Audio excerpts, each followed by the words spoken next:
Ministry is simply a higher calling. When they say you're called in the ministry, it is a privilege to serve a higher call.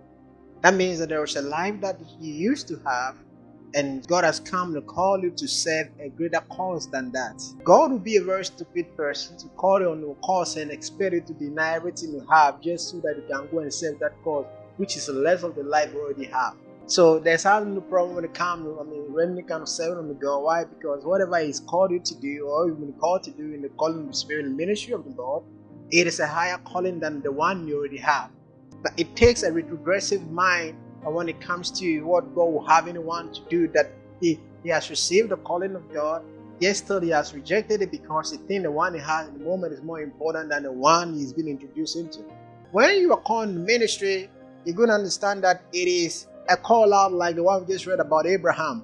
Abraham was called out of his father's house onto a greater call because he realized that as long as he's going to have to be in his father's house, he can't be the one in whom all things or all people are going to be blessed. So I don't understand why people don't serve God, because there's always something better than the one you have in the moment. There's a greater life every time. There is a personal life you have with the kind of glory that it has come with, and there's a life that God will introduce you that is higher than the one person that you are often enjoying, and you don't see the reason why you should leave it behind and just follow the one that's of higher glory. But of course, not necessarily that you're going to have to see in the moment, okay, this is a higher life. But with time, as you continue to pursue the things of the Spirit, you're going to see what God actually has in store for you.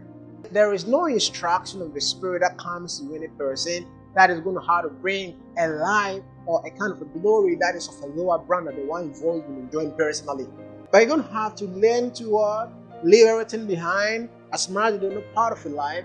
And so if there's any reason you have to carry something along, it has to be to serve some of the cause that you've been called onto.